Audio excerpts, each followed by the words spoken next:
43 Marines trapped in a burning compound. 6 F/A-18 Super Hornets shot down in 4 minutes. One pilot disobeyed a direct order and saved them all. 7 years later, a colonel demanded her call sign. When she said Phantom 7, he froze. That name was never supposed to be spoken again. The California sun beat down on Marine Corps Air Station Miramar. Heat shimmered off the tarmac in waves that distorted the horizon. Fighter jets lined the runway in perfect formation, their canopies gleaming like mirrors under the relentless August sky. A gray sedan rolled through the main gate at exactly 0900 hours. The guard checked, the manifest nodded, once waved it through. Inside, Captain Brennan Sterling sat motionless. Her hands rested loosely on her lap, but her eyes tracked everything through the tinted windows. Hangars, control tower, ready rooms, flight line. She cataloged each detail with the precision of someone trained to notice what others missed. She wore her service uniform, pressed sharp enough to cut, 3 rows of ribbons over her left breast pocket. Most captains her age had 2 at most. The top ribbon caught sunlight as the car turned toward the administrative building. Navy Cross, second highest decoration for valor in combat. For a logistics officer, that was unusual. For a logistics officer, that was impossible. The sedan stopped. Brennan stepped out with economical grace. 1 duffel bag, that was all she carried. 38 years of life condensed into 40 pounds of canvas and nylon. She'd learned to travel light, to carry only what couldn't be replaced. The driver reached for her bag. "Ma'am, I've got it, Corporal." Her voice was quiet but carried an edge of command that made him step back reflexively. She shouldered the duffel in one fluid motion and walked toward the entrance, each step placed with intention. Not hurried, not casual. The gait of someone who'd learned that situational awareness began with how you move through space. From the flight line, a group of pilots watched the new arrival between post-flight checks. Lieutenant Wyatt Caldwell leaned against the nose gear of his FA-18. Flight suit unzipped to the waist, sweat darkening his undershirt. He'd just completed a grueling training sortie and his body showed it. His wingman, Lieutenant Taylor Brooks, stood nearby equally exhausted. "Another transfer from Quantico," Caldwell said, taking a long pull from his water bottle. $10 says she's never even sat in a cockpit." Brooks squinted at the distant figure disappearing into the building. "Admin track probably. Logistics, supply chain management." "Exactly." Caldwell's grin was the cocky self-assurance of a 27-year-old who'd never failed at anything. Another desk rider who thinks managing spreadsheets is the same as flying combat.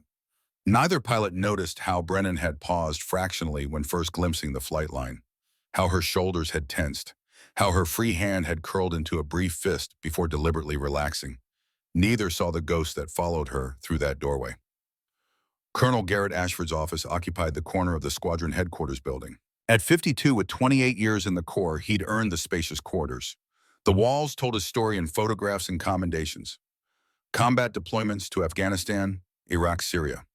His shadow box displayed wings and rank insignia from every promotion, each one representing blood, sweat, and decisions that sent young men and women into harm's way. He held Captain Sterling's personnel file with growing frustration.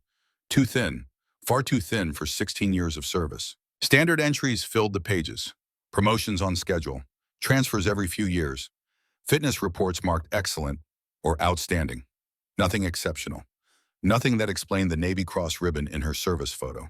He found the decoration citation. Most of it was redacted.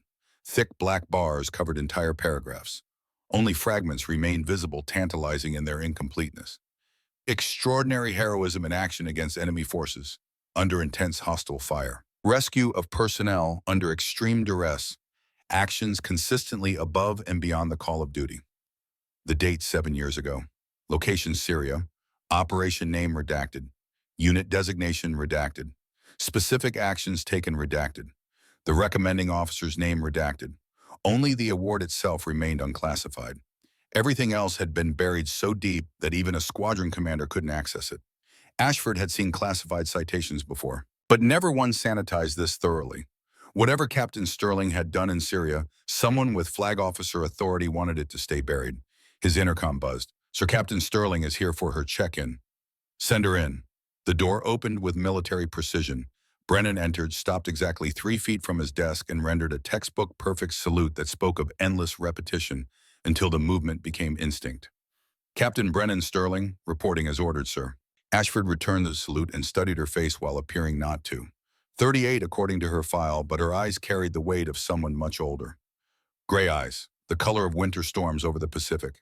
They met his gaze without wavering, without the nervous energy he usually saw in officers reporting to a new command. At ease, Captain. Have a seat. She sat with her spine straight, hands resting on her knees. Not rigid, not relaxed, perfectly controlled. Ashford tapped the thin file. Says here you're joining us as a logistics officer. Administrative support for squadron operations. Yes, sir. Your last posting was Quantico. 3 years managing supply chain operations for the officer candidate school. Yes, sir. Before that, he flipped a page, his frown deepening.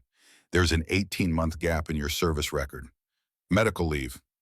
The pause was barely noticeable, a fraction of a second, but Ashford caught it. Yes, sir. What kind of medical issue requires 18 months of recovery? The details are in my file, sir. Ashford looked. The medical records section displayed a single line sealed. Level 5 clearance required. He raised his eyes to find her watching him with that same steady, unreadable expression. You qualified expert on the rifle range 7 years ago. That's unusual for someone in logistics. I believe in maintaining combat proficiency, sir. When's the last time you fired a weapon? This morning, sir, before departure from Quantico. I maintained my qualification throughout my posting. That caught his attention. Most administrative officers let their weapons qualifications lapse, renewing them only when required. You kept up your marksmanship skills while managing supplies. Yes, sir. Ashford leaned back, studying her more openly now. 28 years in the Corps had given him an instinct for reading people. Captain Sterling's file said logistics officer. Her bearing said something entirely different. The way she'd entered the room. Checking corners before committing to movement. The way she sat. Back to the wall door in peripheral vision. The way her eyes tracked not just his face, but his hands, his posture, reading body language like a second language. That wasn't administrative training. That was combat conditioning. Captain, I've been doing this job for a long time. I can spot a paper pusher at 50 yards. He leaned forward, voice hardening slightly. You're not one, so I'm going to ask you directly. What's your real story? With respect, sir, my file contains all relevant information. Relevant to whom? To my chain of command, sir. Their eyes locked. A test of wills. Ashford had broken down plenty of junior officers with that stare. Made them squirm. Made them reveal whatever they were trying to hide. Captain Sterling didn't blink. Didn't shift. Didn't give him anything. Finally, Ashford sat back. All right, keep your secrets, Captain. But understand this. On my flight line, I need to know who I'm working with. I need to trust the people around my pilots. If you're hiding something that could compromise this squadron's effectiveness or safety, I will find out. Are we clear? Crystal clear, sir. Dismissed. She stood in one smooth motion, rendered another perfect salute, and departed with the same controlled economy of movement. The door closed. Ashford stared at the file for a long moment. Then he picked up his secure phone and dialed a number from memory, a number he wasn't supposed to have, a number that connected to an office in the Pentagon. It rang 4 times before a familiar voice answered. Major Ashford? Nolan, it's Garrett. A pause. His older brother's voice shifted from professional to wary. Garrett, this is unexpected. What do you need? I just received a transfer. Captain Brennan Sterling. Does that name mean anything to you? The silence stretched too long. Nolan. Where is she stationed? His brother's voice had gone tight. Careful. Here, Miramar, just checked in this morning. Why do you know her, Garrett? Nolan Ashford's voice dropped to barely above a whisper. Don't dig into her background. Don't ask questions. Don't make waves. Why not? Because some stones are better left unturned. That's not an answer. It's the only answer I can give you. Now Nolan's tone carried an edge of something Garrett rarely heard from his older brother. Fear. Leave it alone. Trust me on this, please. She's got a Navy Cross. Half her file is redacted. Clearly she's hiding something or someone's hiding her. Which is it? Both, and that's all I'm going to say. Drop it, Garrett. For your own good. For hers. The line went dead. Garrett Ashford sat holding the phone, staring at nothing. In 28 years of military service, his brother had never stonewalled him like that. Nolan was a straight shooter, honest to a fault. If he was refusing to talk, something serious was buried under those redactions. The question was what, and why his brother, a Pentagon logistics officer, would know about it. That night, Brennan sat alone in her assigned quarters in the Bachelor Officer Quarters building. The room was standard issue Spartan. Bed, desk, locker, a window overlooking the flight line where night operations continued under brilliant floods. She'd unpacked in under 10 minutes. Uniforms hung in military precision, toiletries arranged in the bathroom, one frame photograph on the desk, 7 pilots in flight suits, standing in front of an F/A-18 Super Hornet, helmets tucked under their arms, the confident grins of people who were the best at what they did and knew it. 6 of the faces were circled in red marker, all dead. One face in the bottom right corner remained unmarked. A woman younger than the others by a few years, dark hair pulled back severely, no smile, serious even in a group photo that celebrated mission success. The name tape on her flight suit read Sterling. Written in black marker across the bottom, Phantom Squadron, Operation Classified, 2018.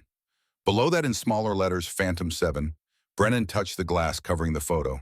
Her finger traced each circled face in turn, as if the gesture could somehow reach across the years and bring them back. "Still with you," she whispered to the photograph. "Every single day." Outside, an F/A-18 launched for a night training run. The roar of twin engines shook the window glass. Brennan's entire body went rigid. Her breathing accelerated despite her best efforts to control it. She closed her eyes. The memory came unbidden, unwanted, unstoppable. Night sky over Syria, stars obscured by smoke from burning oil fields. The shrill scream of a missile lock alarm filled her headset, demanding immediate action. Phantom led. "I've got tone SAM launch 11 o'clock high. Brake right 7, brake right now."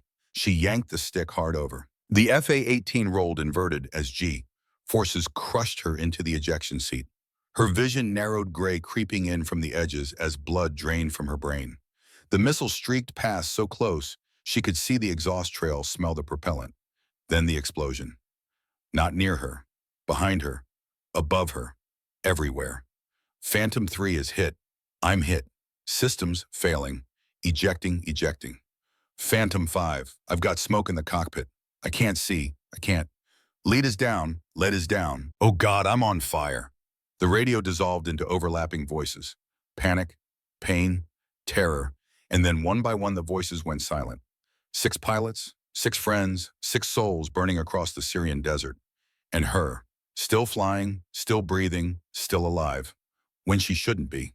Brennan's eyes snapped open. She was back in her quarters. Miramar, California, 7 years and 5,000 miles from that night. But the screaming never stopped. It echoed in the quiet spaces. In the moments between heartbeats. In every aircraft engine she heard. She stood abruptly, walked to the window, and forced herself to look at the flight line. Jets sat silent now in the darkness. Waiting for tomorrow's missions. She'd been avoiding them all day. The hangars, the ready rooms, anything that might put her too close to an aircraft. Because proximity brought memory. And memory brought the questions she couldn't answer. Why them and not me? The next morning arrived with the kind of crystalline clarity that made Southern California famous. Master Sergeant Dalton Cunningham ran the marksmanship range with the iron discipline of a man who'd spent 20 years in combat zones and had the scars to prove it. 42 years old, 3 tours in Iraq, 2 in Afghanistan. He'd fought in Fallujah when it was street-to-street urban warfare. He'd operated in Helmand province when the Taliban controlled everything outside the wire perimeter. He had 0 patience for incompetence and infinite respect for those who earned it. "Listen up," his voice carried across the range without amplification. "We've got annual rifle qualifications today.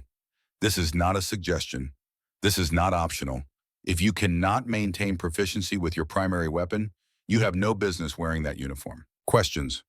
Silence from the assembled Marines. Outstanding. First group on the line. Weapons hot in 60 seconds.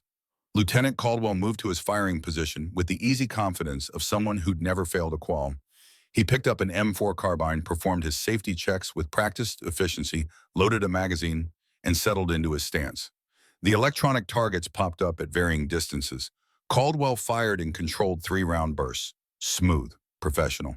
When the exercise ended, Cunningham checked the score. 43 out of 50, acceptable, Lieutenant. Next shooter. 3 more Marines cycled through with similar results. All competent, all qualified, none exceptional. Then Captain Sterling stepped to the line. Cunningham watched her approach the weapon. Her movements were different from the others, more deliberate. She didn't just pick up the rifle. She inspected, checked the chamber twice, tested the trigger pull, adjusted the rear sight by 2 clicks, examined the magazine before loading it. The actions of someone who'd learned that equipment failure in combat meant death. Caldwell noticed too. He leaned toward Brooks, keeping his voice low.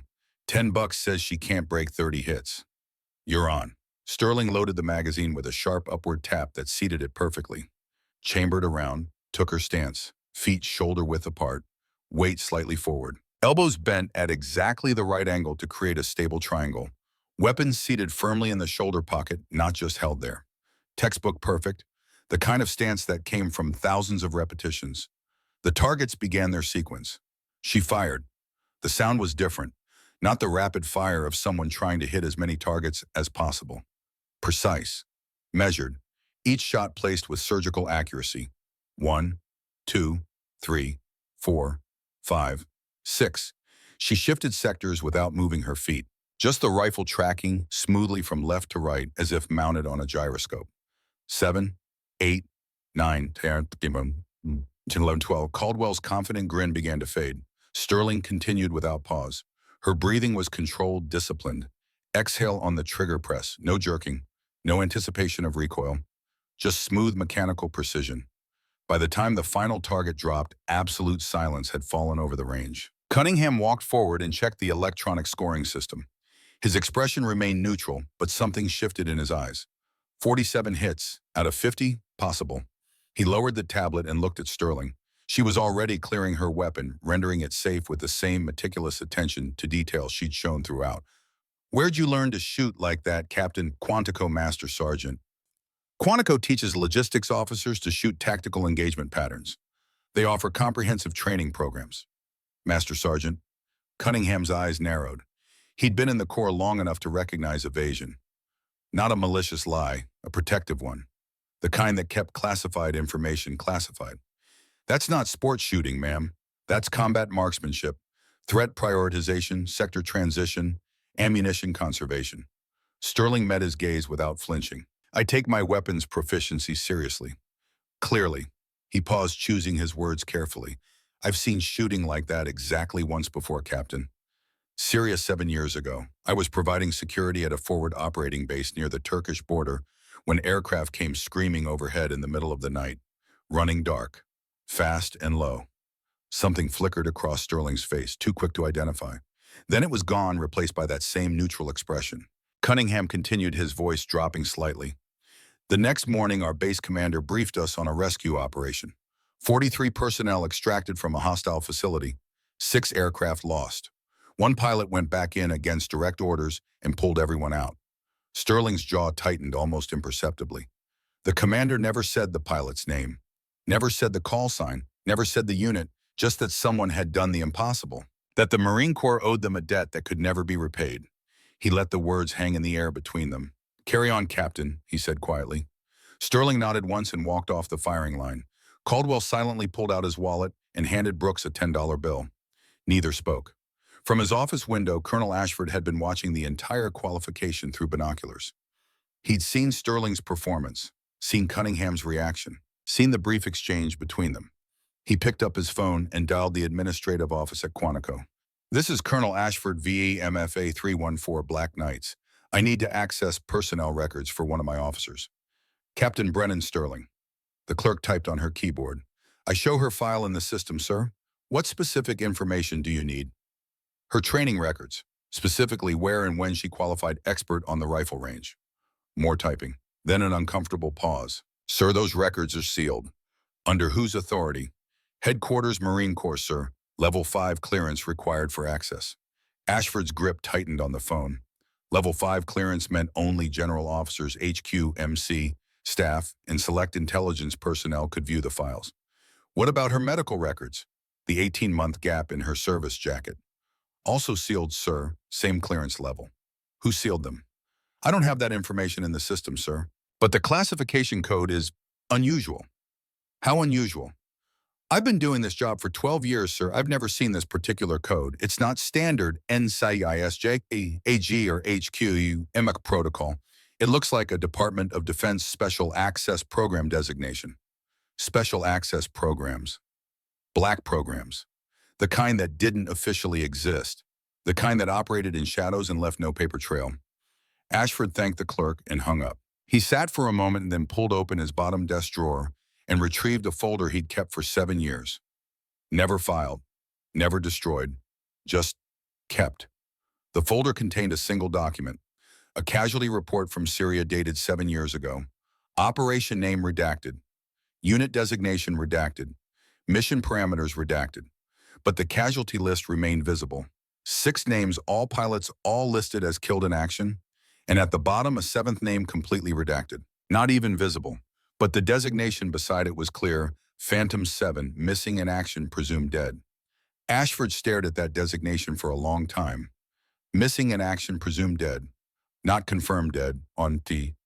Presumed, the kind of language used when a body was never recovered, or when someone needed to disappear without officially dying. He looked out the window at Captain Sterling, walking back toward the administrative building. Head up, shoulders square, very much alive, when she was supposed to be dead. That afternoon, Master Sergeant Cunningham found the colonel in his office. "Sir, do you have a minute?" "Come in, Master Sergeant. Close the door." Cunningham did and sat without being asked, which told Ashford this was serious. "It's about Captain Sterling, sir." "I'm listening." "She's not what her file says she is." "I've reached the same conclusion." "What makes you certain?" Cunningham leaned forward. "That shooting this morning wasn't sport marksmanship. It was tactical engagement, threat prioritization. The kind you learn when bullets are coming back at you." "Go on." "I saw shooting like that once before, Syria 7 years ago. There was a rescue operation, 6 aircraft lost in an ambush. One pilot survived the initial attack and went back to save the people on the ground." Ashford felt his pulse quicken. "You were there. Security detail at the FOB, where they staged the rescue helicopter. I didn't witness the operation directly, but I heard the after-action briefing. The pilot who went back, they said it was the bravest thing anyone had ever seen, or the craziest, maybe both." "Did they identify the pilot?" "No, sir. The whole thing was classified within hours, everything sealed. But the scuttlebutt was a woman, a Marine pilot with a call sign. Something to do with ghosts or phantoms." The room went silent except for the faint hum of the air conditioning. Ashford pulled out the casualty report and slid it across the desk. Cunningham read it and his face went pale. "Phantom 7. That's what I think we're looking at. But this says she's dead, missing in action, presumed dead. Maybe someone wanted it that way. Maybe it was easier to bury her than to deal with the questions her survival would raise." "What kind of questions?" "The kind that would expose how 6 Marine pilots got shot down in a mission that was supposed to be routine. The kind that would reveal someone leaked operational details to the enemy. The kind that would bring down careers at the Pentagon level." Cunningham absorbed this. "What do we do, sir?" Ashford stood and walked to the window. Sterling was crossing the tarmac alone, heading toward the hangars. Even from this distance, he could see the way she moved, alert, aware, ready. "Nothing," he said finally. "Sir, if she wanted us to know, she'd tell us. If she's been ordered to keep quiet, there's a reason. Probably involving national security or ongoing investigations." He turned back to Cunningham. "But I'm going to find out the truth. Not to expose her, to understand her, so I can help her if she needs it." "How do you plan to do that?" "By asking someone who was actually there." After Cunningham left, Ashford picked up his phone again. This time he called a number he rarely used, a contact at the Defense Intelligence Agency. Someone who'd served with him in Iraq and owed him more than one favor. The phone rang 6 times before connecting. "This line isn't secure." The voice was flat, professional. "I know, I need something off the record." A pause. "Go ahead." "Syria 2018, large-scale personnel extraction, multiple aircraft involved. Mission went bad. Does that ring any bells?" Silence stretched for several seconds. "Where did you hear about that?" The voice was carefully neutral now. "The pilot is stationed at my base. I need to know what she's running from, or what she's being protected from."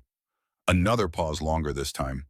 Then with audible reluctance, "If I tell you what I know, you bury it. You never mention it in any report, any conversation, any official capacity." "Understood." "Understood."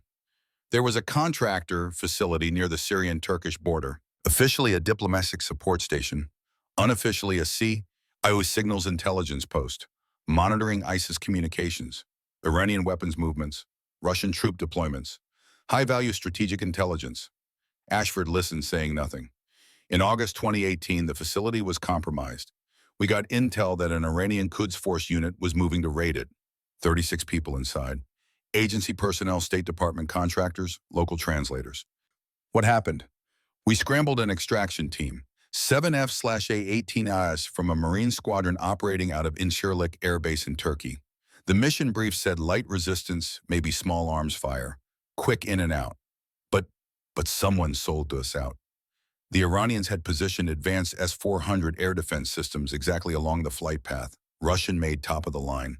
They lit up our aircraft the second they crossed into Syrian airspace. Turned what should have been a milk run into a slaughter. Ashford's stomach tightened. Casualties. 6 aircraft shot down in under 4 minutes. 6 pilots KIA. Only one survived the initial attack. Phantom 7. You know the call sign. The surprise was evident even through the careful tone. I've seen the casualty report. It lists her as MIA, presumed dead. Her aircraft was hit badly, engine fire, hydraulic failure. She should have ejected immediately. Should have abandoned the mission and saved herself. But she didn't. No, she crash-landed about 2 miles from the facility. Broken ribs, dislocated shoulder, severe concussion. She should have called for emergency extraction right there. Let me guess, she didn't. She ran toward the facility, through active combat, alone, found the personnel trapped in the basement. The building was on fire. Iranian soldiers were clearing rooms above them. She held them off for 6 hours until a rescue helicopter could get in. 6 hours. Ashford tried to imagine that kind of endurance, that kind of will. With what weapons, her sidearm, and whatever she could scavenge from enemy KIAs. When they finally extracted her, she was barely conscious. Burns over 40% of her body. 3 gunshot wounds. The medics didn't think she'd survive the flight to Germany. But she did. Obviously, but here's the thing. The investigation afterward revealed the mission had been compromised from inside the Pentagon. Someone with access to classified flight plans sold them to Iranian intelligence for $2 million. If that became public, it would have been the biggest defense scandal in decades. Who was it? Investigation was shut down before they could identify the source. Everyone involved was reassigned or retired. The survivors were told to keep quiet, and Phantom 7 vanished. Listed as MIA, presumed dead. Given a new identity, a new assignment, a quiet life. Until now. Yeah, until now. The line went dead. Ashford sat in his office as afternoon light is slanted through the windows. He thought about his brother Nolan, who worked at the Pentagon in logistics, who had told him to drop it, who had sounded afraid. He thought about 6 pilots who died because someone betrayed them for money. And he thought about Captain Brennan Sterling, who'd saved 43 lives and lost 6 friends, then spent 7 years carrying that burden alone. The question wasn't what she was hiding.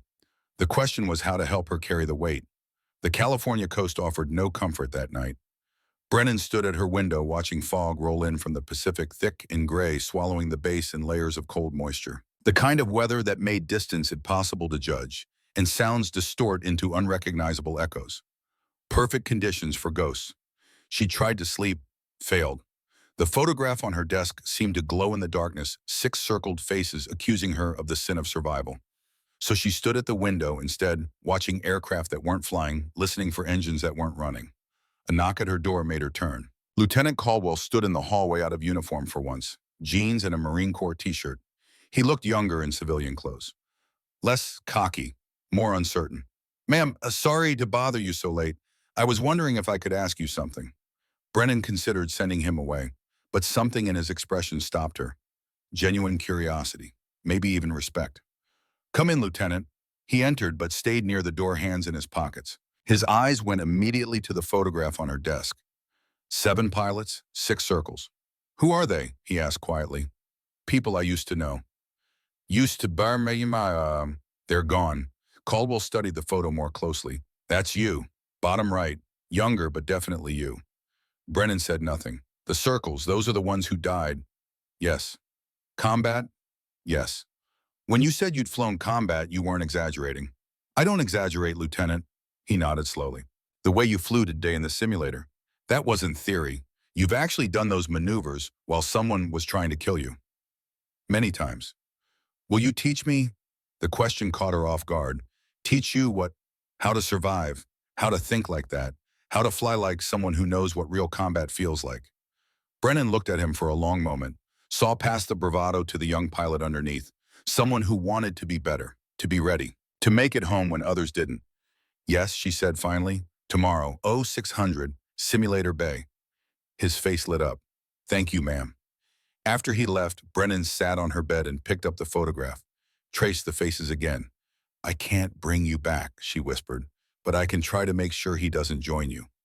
It was a start. Small, insufficient, but a start. The next week fell into a pattern. Brennan taught Caldwell and 3 other pilots in the simulator every morning before regular flight operations began. She never mentioned Syria directly, never talked about the Phantom Squadron, never explained where she'd learned the tactics she demonstrated. But the pilots learned. They saw how she thought 3 moves ahead, how she turned disadvantages into opportunities, how she survived when textbook solutions would get you killed. And slowly, grudgingly, respect replaced skepticism. Colonel Ashford watched from a distance. He'd pulled every string, he had called in every favor, and finally obtained access to a redacted after-action report from the Syria operation. What he read there had shaken him. The mission had been simple on paper: extract personnel from a diplomatic facility under threat, standard non-combatant evacuation operation.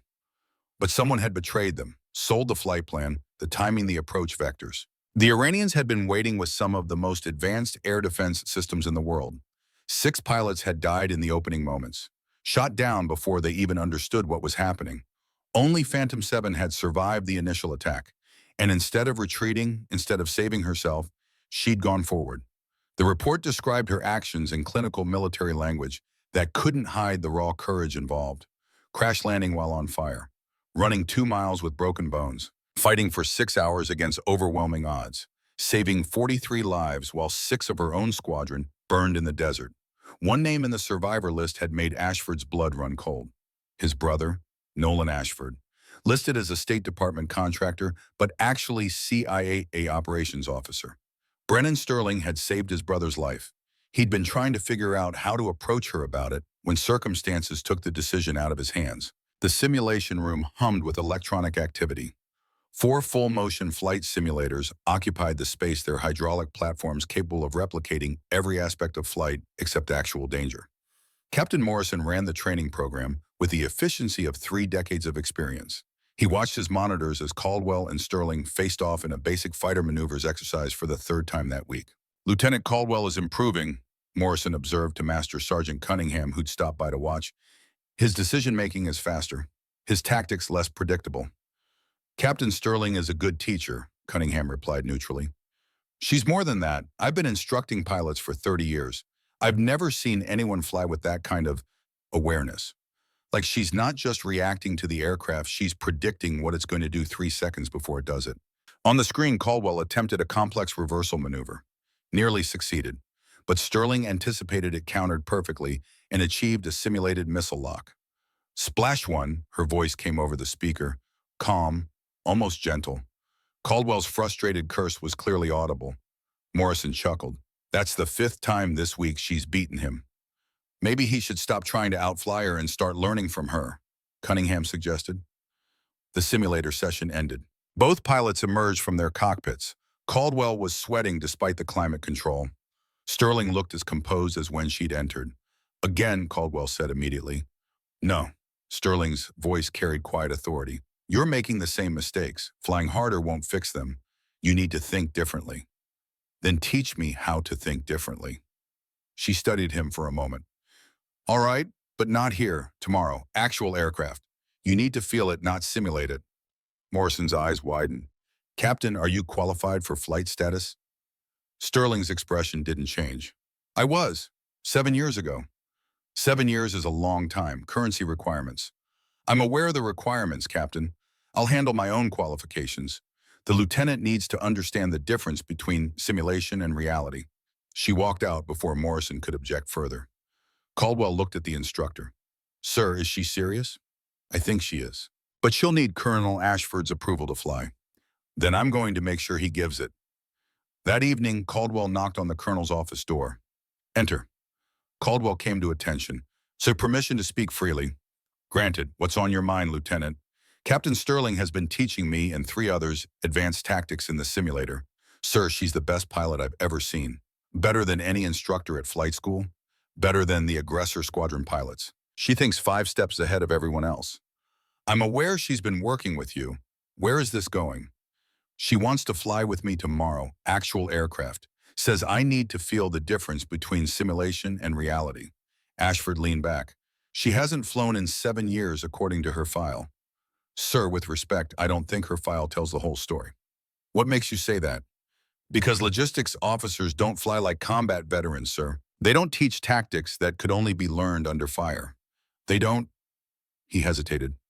Don't what, Lieutenant? They don't have eyes like hers, sir. Like they have seen things they can't talk about. Ashford considered this. The young pilot was more perceptive than his cocky exterior suggested. If I authorize this flight, what exactly are you hoping to learn? How to survive when the odds are against me, sir. How to make it home when everything goes wrong. How to be the pilot who comes back instead of the one who doesn't. The raw honesty in that statement, decided Ashford. I'll approve it, but I'm coming along as observer. If she's as good as you say, I want to see it myself. Yes, sir. Thank you, sir. After Caldwell left, Ashford sat alone with his thoughts. He was about to see Phantom 7 fly for the first time in 7 years. Part of him was curious, part of him was concerned, and a small part of him wondered if she was ready to face the sky again, or if the sky would bring back everything she'd been trying to forget. The next morning dawned clear and perfect, not a cloud in the sky, wind calm, the kind of day that made pilots itch to fly through him. Brennan arrived at the flight line at 05:30, 90 minutes before the scheduled briefing. She needed time alone with the aircraft before others arrived. The FA-18 Super Hornet sat on the tarmac like a sleeping predator. Gray paint, twin tails, the aggressive angles of a machine built for one purpose, air superiority. She approached slowly, each step deliberate. Her hands were steady, but her pulse raced. 7 years since she'd been this close to a fighter. 7 years since she'd trusted herself in a cockpit. She reached out and touched the fuselage. Metal warm from the morning sun. Solid. Real. The memories tried to surface. Fire. Screaming. Radio static. She pushed them down through sheer force of will. You planning to stand there all morning or actually get in? Master Sergeant Cunningham's voice made her turn. He stood 10 yards away, coffee mug in hand, watching her with knowing eyes. Just reacquainting myself, Master Sergeant. It's been 7 years since you flew.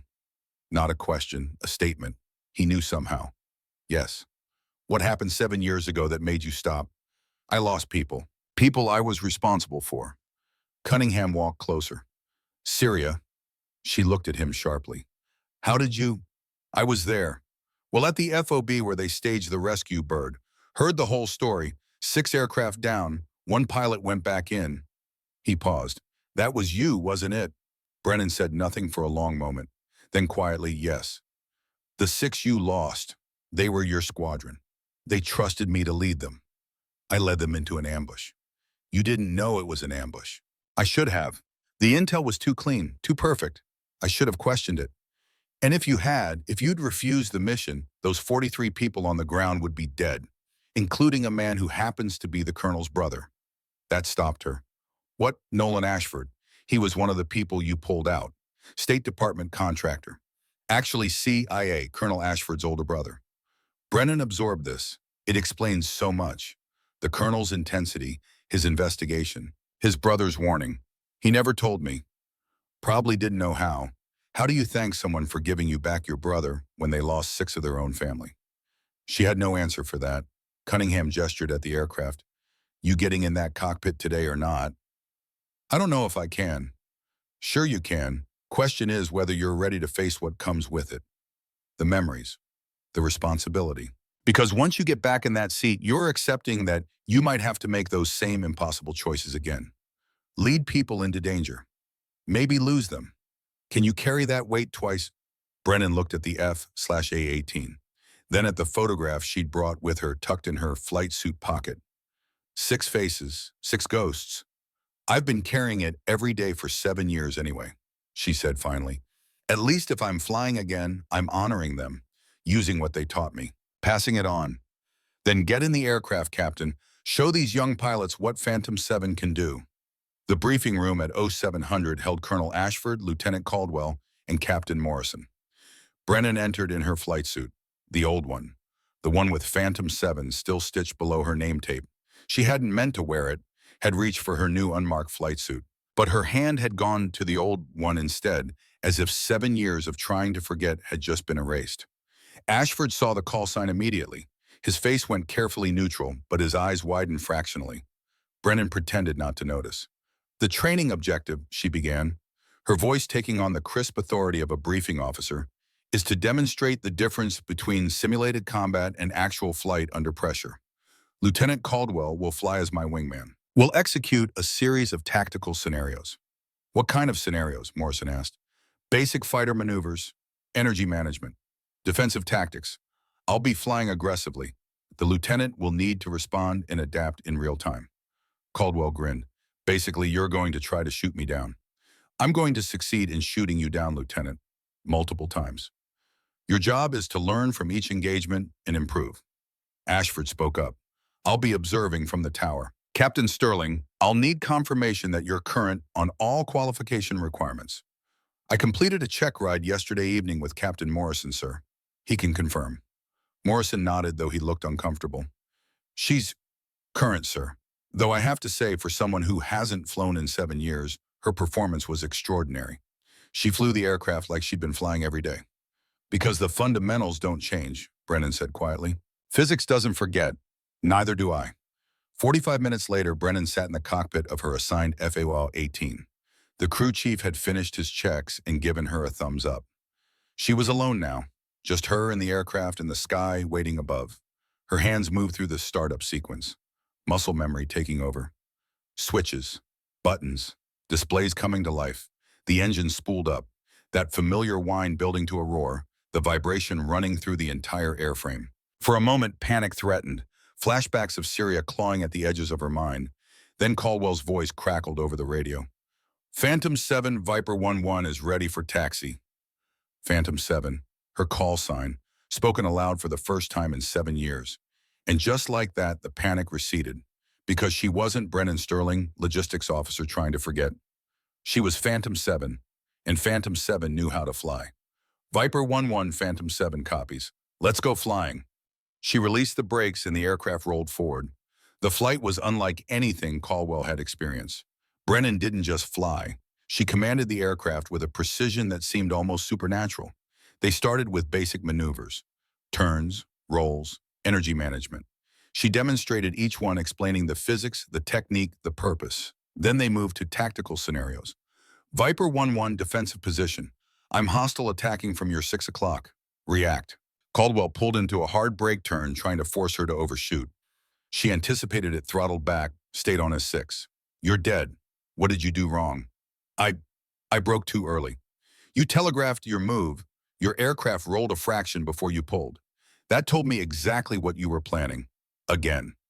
They repeated the scenario 5 times. Each time she talked him through his mistakes, showed him how to mask his intentions, how to use angles and energy instead of just muscle. By the 6th attempt, he managed to force a neutral position. Better, you're learning. Now let's see if you can go offensive. For the next 30 minutes, they danced through the sky. Brennan pushed him harder than any instructor ever had, made him think faster, react quicker, adapt constantly. And slowly, gradually, he began to understand. This wasn't about winning, it was about surviving. In the tower, Colonel Ashford watched with growing amazement. The radio chatter told the story.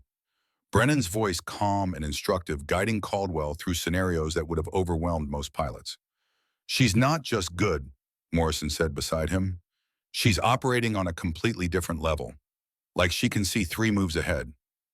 That's what 7 years of combat experience looks like, Ashford replied quietly. 7 years. How many combat missions has she flown? Classified, but enough to know that every mistake can be fatal, enough to have lost people, enough to make teaching others how to survive the most important thing in the world. After 90 minutes, Brennan and Caldwell returned to base. The landings were textbook perfect. In the debrief, Caldwell couldn't stop talking.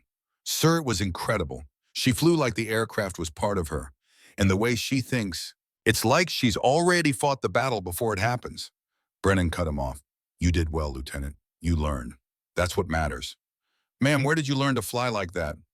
She looked at him for a long moment, then at Colonel Ashford.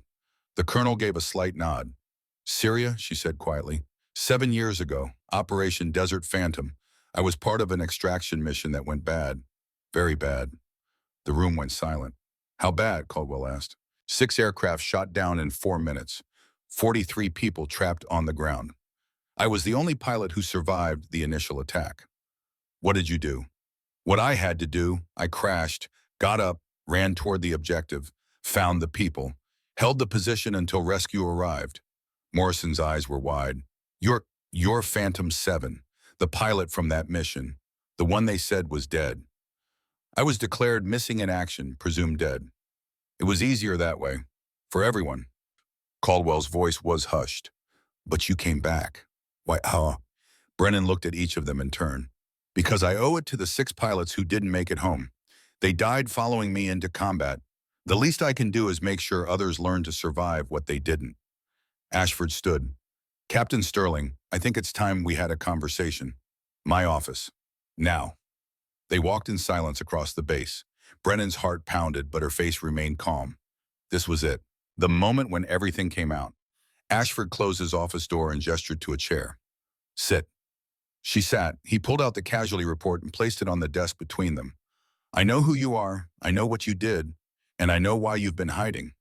Sir, my brother was in that facility, Nolan Ashford. He was listed as a State Department contractor, but he was actually CIA.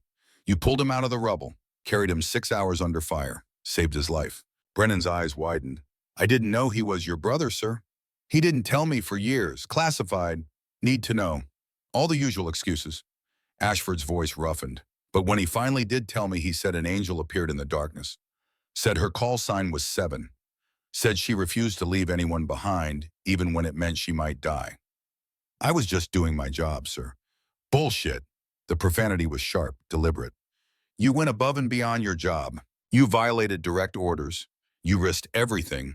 And you saved 43 lives, including my brother's. Tears started in Brennan's eyes despite her best efforts. But I lost 6 of my own, sir.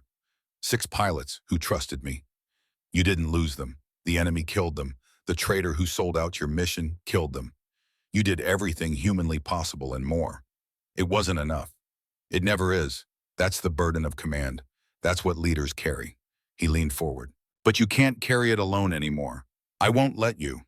Sir, tomorrow morning I'm calling a squadron formation. I'm going to tell them who you really are, what you really did.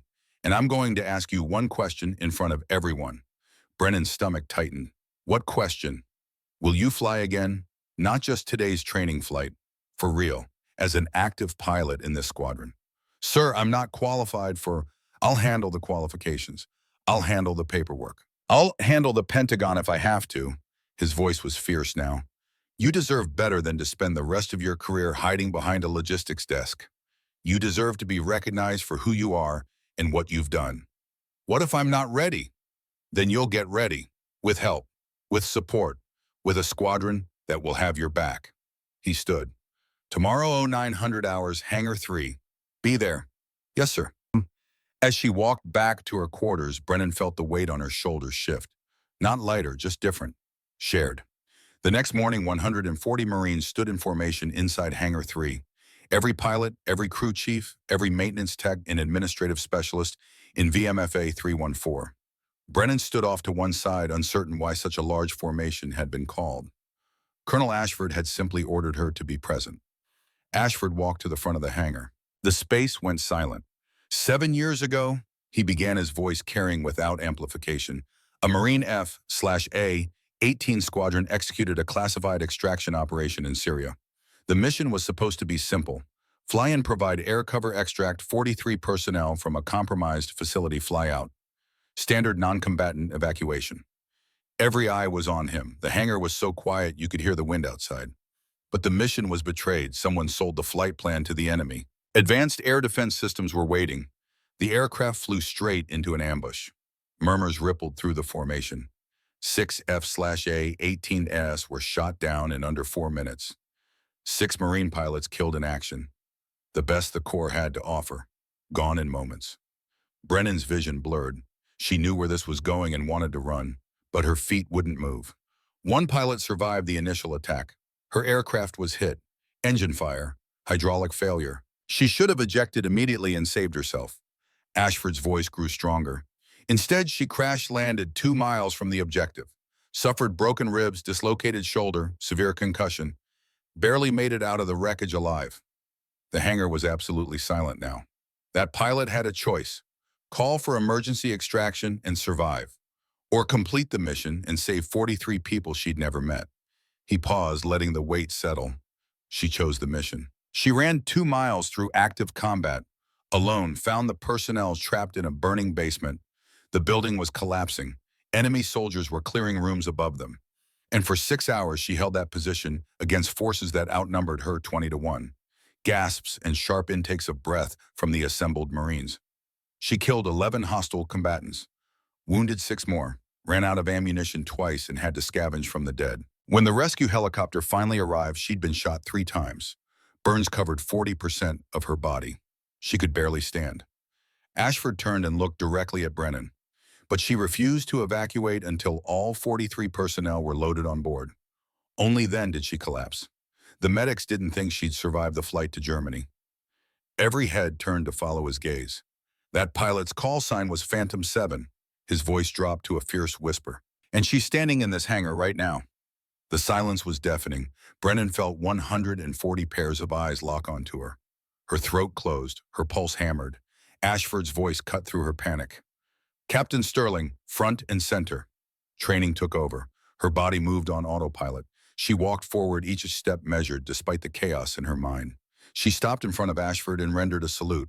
He returned it.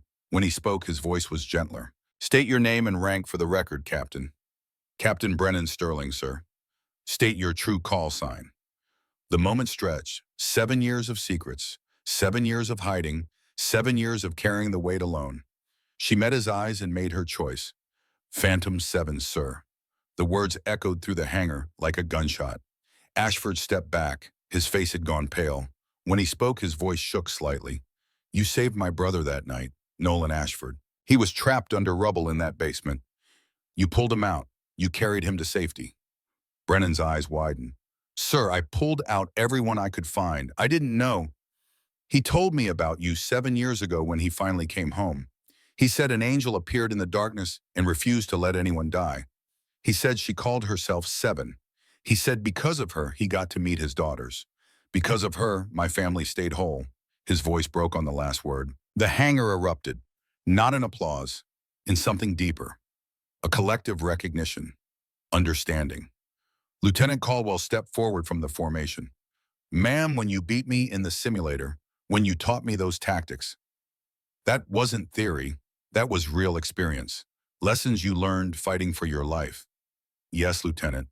And you never said anything, never told us who you really were.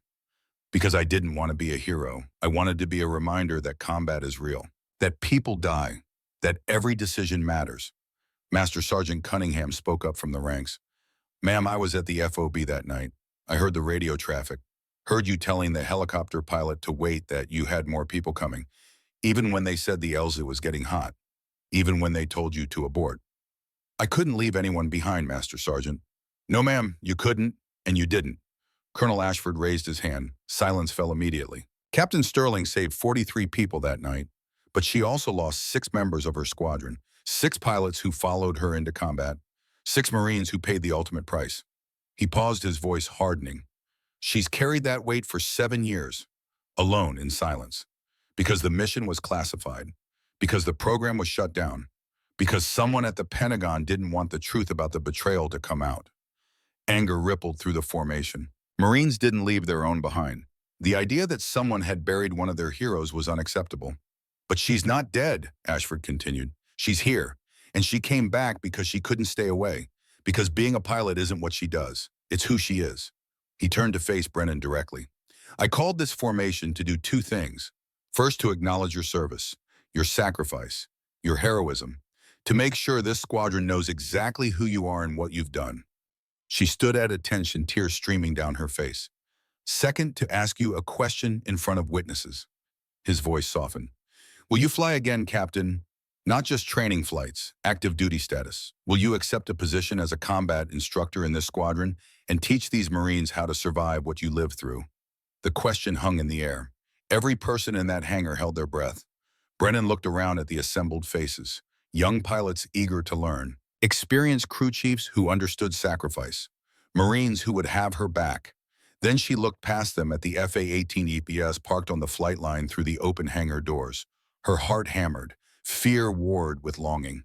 She thought of the six, of their faces in that photograph, of the promises she'd made to never forget them. But she also thought of Caldwell, of the other young pilots she'd been teaching, of the squadron standing before her offering support instead of judgment. They deserved more than theories.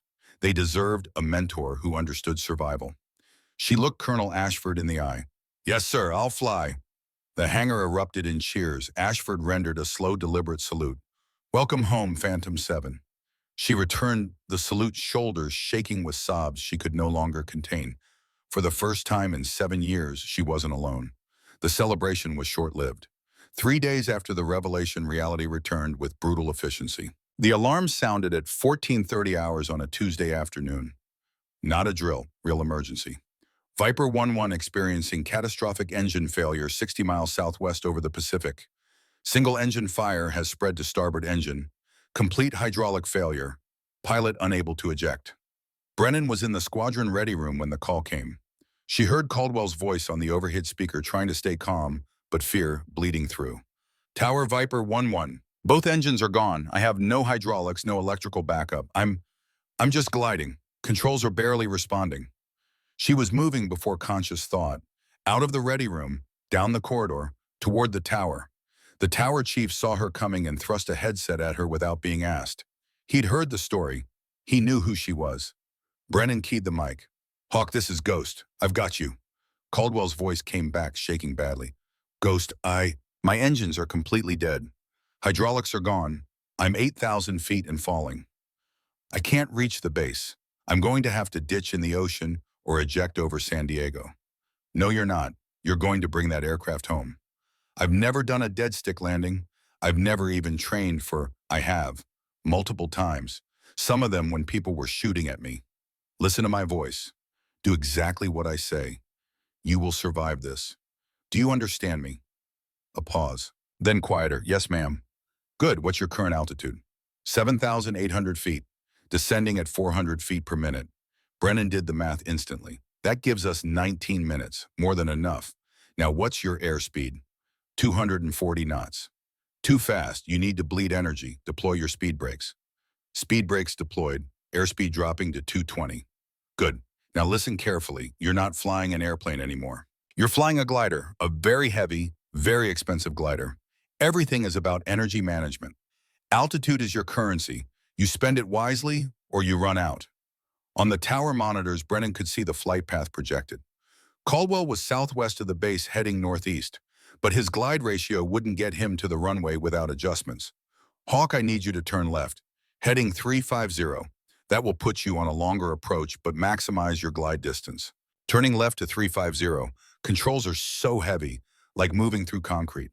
"I know, you're doing fine. Just keep steady pressure. Don't fight it." Colonel Ashford arrived in the tower out of breath from running. "Status. He's 19 minutes out, total engine failure, no hydraulics," Brennan said without taking her eyes off the monitors. "I'm talking him through a dead stick landing."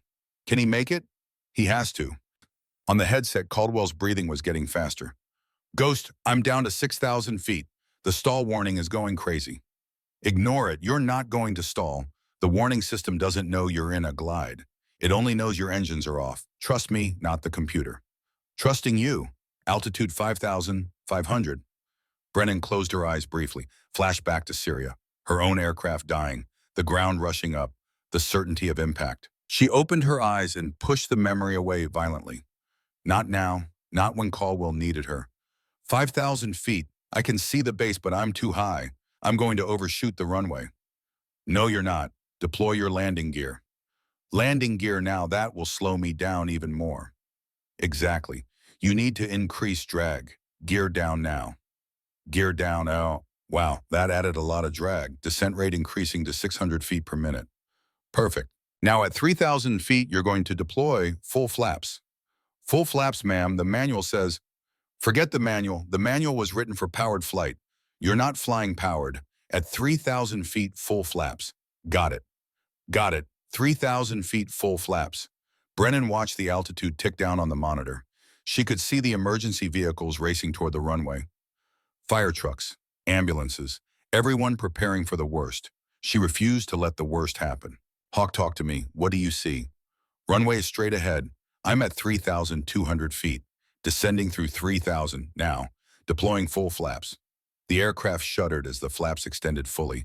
Drag increased dramatically. Flaps are down. Descent rate is 700 feet per minute. I'm coming in fast and steep. You're coming in perfect. At 1,000 feet, I need you to start your flare. Pull the nose up 10 degrees, not more, exactly 10. How will I know when it's 10 degrees? Feel it. You'll know. That's not very scientific. Flying never is. 2,000 feet, 1,500. On the external cameras, Brennan could see the aircraft now, a dark shape against the sky gliding silently toward the runway. No engine noise, no power, just physics and prayer. 1,000 feet, starting my flare, pulling the nose up. How's this? Brennan watched the angle change on the monitor. Perfect. Hold it there. Don't change anything. 500 feet, 400. She could see the runway clearly now. Caldwell was lined up perfectly, but his descent rate was still high. Hawk, at 100 feet, I need you to pull the nose up another 5 degrees. Just 5.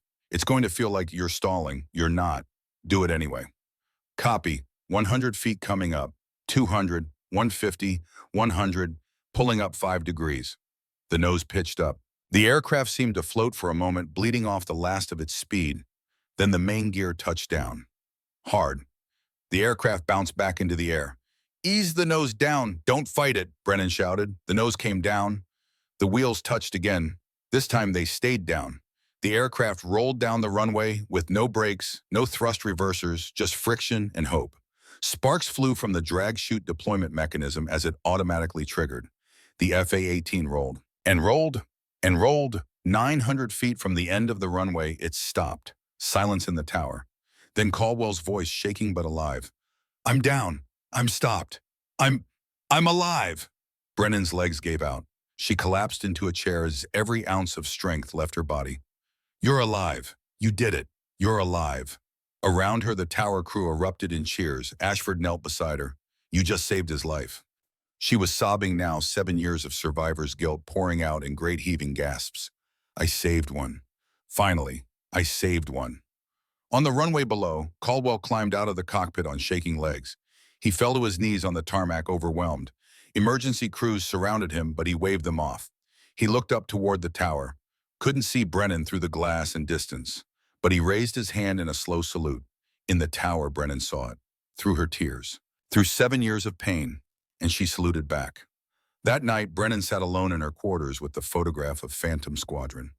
6 faces, all gone, all remembered. She traced each one with her finger. I can't bring you back, she whispered, but I can honor you, by teaching others, by making sure they survive what you didn't. She set the photograph down and pulled her flight suit from the locker, the old one with Phantom 7 stitched below her name. Tomorrow, Colonel Ashford was scheduling her first official flight as an active squadron pilot. Not a training exercise, not a simulation, real operational flight. She folded the flight suit carefully and placed it on her desk. Tomorrow she would fly, not to forget the 6, but to honor them, by showing the next generation how to survive, how to fight, how to come home. 3 months later, the ceremony was scheduled for 0900 hours on a Saturday morning. Clear sky, light wind, perfect flying weather. 12 young pilots stood in formation on the flight line. 12 students who had completed the newly established Phantom Tactical Training Program. The first graduating class. Brennan Sterling stood before them in her dress uniform, no longer hiding, no longer ashamed of who she was. Colonel Ashford addressed the assembled Marines and families. 3 months ago, this squadron gained something invaluable. Not just a pilot, not just an instructor, but a warrior who has seen the worst combat can offer and came back to teach others how to survive it. He gestured to Brennan. Captain Sterling has trained these 12 pilots in tactics that can't be found in any manual. Tactics learned in the crucible of real combat. Tactics that save lives. Brennan stepped forward. You 12 have worked harder than I ever asked. You've learned to think instead of just react, to adapt instead of just follow procedures, to survive when everything goes wrong. She looked at each of them. Caldwell stood front and center, his face serious for once. You're ready, not for perfect missions. No mission is perfect, But you're ready for when things go wrong, when the plan fails, when you're alone and scared and everything tells you to quit. Her voice strengthened. You're ready to make the hard choices, to keep fighting, to bring yourselves and your people home. Master Sergeant Cunningham approached carrying a wooden case. Inside were 12 patches. The design showed a stylized ghost image with the number 7, Phantom 7. The call sign that had been buried was now a badge of honor. These patches represent more than a training program, Brennan said. They represent 6 pilots who gave everything. This number 7 isn't my call sign anymore. It's a promise that their sacrifice meant something, that we remember, that we carry on. She pinned the first patch on Caldwell's flight suit herself. Lieutenant Wyatt Caldwell, you flew into death and came out the other side. You're ready. One by one, she pinned the patches. Each name spoken, each accomplishment recognized. When the ceremony ended, Ashford presented Brennan with a framed photograph.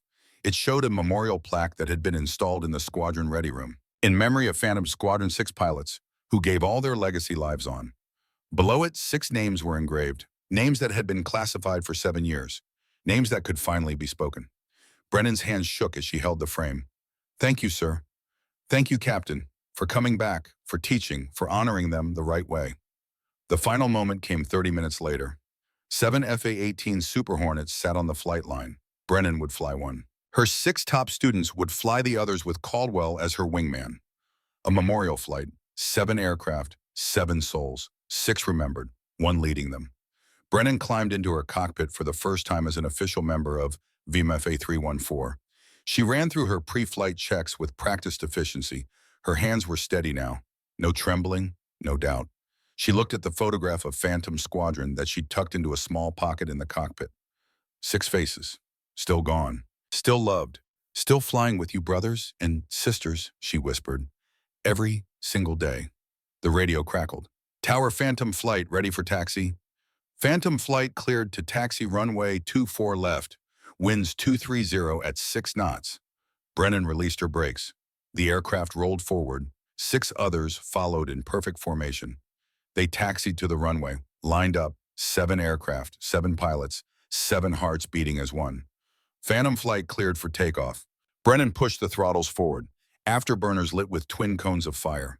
The acceleration pressed her back into the seat.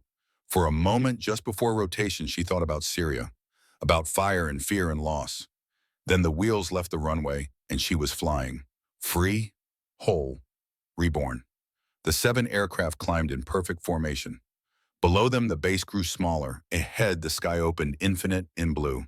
Brennan's voice came over the radio, calm and sure. Phantom Flight lets us show them how it's done. They rolled into a formation loop, 7 aircraft moving as one. A tribute to those who fell, a promise from those who remained. On the ground, Colonel Ashford watched them through binoculars. Beside him, Master Sergeant Cunningham stood at attention. She's going to be okay, Cunningham said quietly. Yes, Ashford agreed. She's home. In the sky above, 7 aircraft traced patterns of memory and hope. Brennan Sterling flew at the center, no longer running from the past, but carrying it forward with honor. The ghosts still followed her. They always would. But now they weren't chains. They were wings. And Phantom 7 was flying again.